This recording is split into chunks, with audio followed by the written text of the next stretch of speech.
The limestone steps of the Manhattan courthouse gleamed under morning light as tech mogul Jonathan Pierce stepped from his Tesla, his Italian leather shoes echoing against stone. Worth $15 billion at 42, he'd built an empire on algorithms that could predict anything, except the moment when 8 words would shatter his carefully controlled world. "Mister, please, you gotta save my brother." The voice belonged to 8-year-old Zara Washington, standing motionless beside his car, her cornrows adorned with bright purple beads. In her small hands, she clutched a folded paper like a sacred document. What happened next would challenge everything you think you know about wealth, power, and human connection. But before I reveal what this billionaire does, and trust me, it will shock you, hit that subscribe button and notification bell. You'll need to hear this entire story to believe it. Jonathan had perfected insulation from the world's desperate pleas.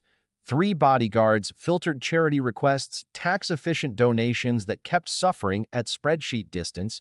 So when Zara slipped past his security like smoke through fingers, his first reaction was irritation. "How did you get past my security?" "I asked God to make me invisible," she replied with matter-of-fact certainty. "My grandmama says he listens extra hard when kids pray for their brothers." Something about her stillness commanded attention. She wasn't begging, she was presenting a case. Zara unfolded her paper with surgical precision, a medical diagnosis, edges worn from repeated handling. "His name is Marcus. He's 6. Sax needs a kidney transplant, but we're number 847 on the waiting list. The doctors said people with our socio-economic background don't usually receive organs in time. Just me, grandmama, and Marcus now." No shame, just facts delivered with devastating simplicity. Jonathan felt walls cracking inside his chest. "How did you know where to find me?" "I researched you."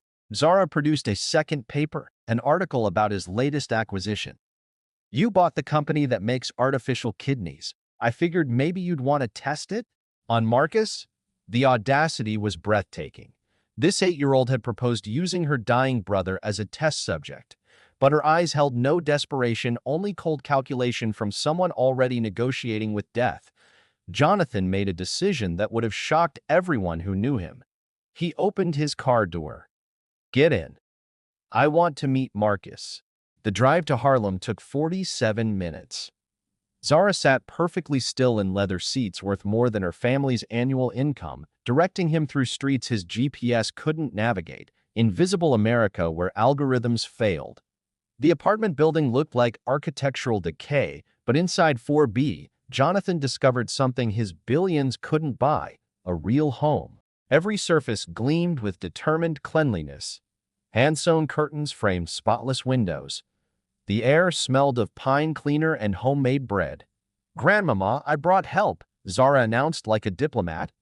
Dorothy Washington emerged from the kitchen, a woman whose presence filled the tiny space like sunlight. When she saw Jonathan, suspicion settled into cautious hope. "Baby girl, what have you done?"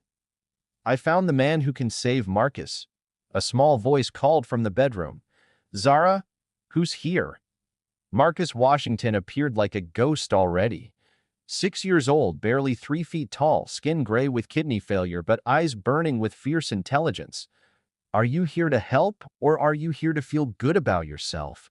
Marcus asked with devastating directness. In 20 years of business, no one had ever challenged Jonathan's motivations so bluntly. "I don't know yet. I came because your sister asked me to." Marcus nodded as if this were correct. Honest confusion is better than confident lies. "Want to see my medical stuff?" For the next hour, Marcus explained his condition with expertise forced by mortality. He walked Jonathan through dialysis, medications, restrictions with clinical precision. "The doctors say I probably won't make it to 7, Marcus concluded matter-of-factly. "But Zara says your machines might work different. Is that true?" "The technology exists, but it's experimental. Years of testing required. How long do I have?" "Maybe 6 months." Marcus nodded slowly. "So regular way, I'm dead. Your way, maybe I'm dead, but maybe I help other kids not be dead." That math seemed simple. Jonathan realized he was being outmaneuvered by a dying 6-year-old with clearer risk assessment than his board members. What if we don't wait for approval? Jonathan said, the idea forming as he spoke. What if we create our own clinical trial? Private funding, best doctors, full legal protection. What are you saying? Dorothy whispered. What if Marcus becomes patient zero in a new kind of trial? Instead of waiting for the system to change, we change the system. 6 weeks later, Jonathan had assembled a medical dream team, world's leading nephrologist, pioneering transplant surgeon, top bioethicists. But the crucial team member was Marcus himself, who approached each consultation with analytical precision that helped refine the procedure. 3 days before surgery, Marcus asked to speak privately. In the hospital's children's garden, he watched birds with understanding about freedom that hospitalized children couldn't access.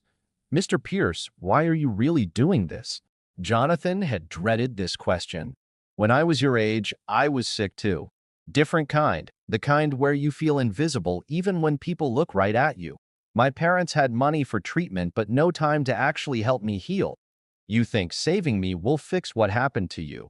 Maybe, but you and Zara remind me that brilliant people exist where I never thought to look. And maybe you want to see if your machine works. Jonathan laughed genuinely for the first time in months. Maybe that too. All those reasons seem okay, Marcus said solemnly. Just wanted to make sure you weren't doing it from pity. I don't like pity. I don't like pity. I don't pity you. I respect you. Good, because I'm about to trust you with my life. The surgery took 11 hours. At 3:47 a.m., Dr. Santos emerged with unreadable exhaustion. The procedure was successful. The artificial kidney is functioning perfectly. Marcus is stable, conscious, and asking for ice cream. 3 months later, Marcus became the first child to receive a fully functional artificial kidney. 6 months after that, FDA fast-tracked pediatric approval. Within a year, dying children worldwide were receiving artificial kidneys that functioned better than natural ones. But the real shock wasn't the medical breakthrough or Jonathan's continued millions in investment. The real shock was simpler and more profound. Jonathan Pierce, a man who'd spent 42 years building walls against the world's pain, had been adopted by a family that refused to let wealth, race, or circumstance define love's boundaries. He didn't just save Marcus Washington. Marcus Washington saved him back. 2 years later, when Zara Washington graduated valedictorian from Manhattan's most exclusive private school, she ended her speech with words quoted in medical journals and business schools for decades. My brother Marcus taught me that sometimes the best way to save someone's life is to let them save yours. And Mr. Jonathan taught me that miracles aren't magic. They're just love with a good business plan. Sometimes the most shocking thing a billionaire can do isn't write a check. Sometimes it's opening his heart to discover that the family he never knew he needed was waiting in places he'd never thought to look. When a little girl begs you to save her brother, you might find out the person who really needed saving was you. If this story reminded you that extraordinary people exist in ordinary places, share it with someone who needs hope. Subscribe for more stories about the unexpected ways we save each other, because we're all just trying to be better humans, and sometimes the best teachers come in the smallest packages.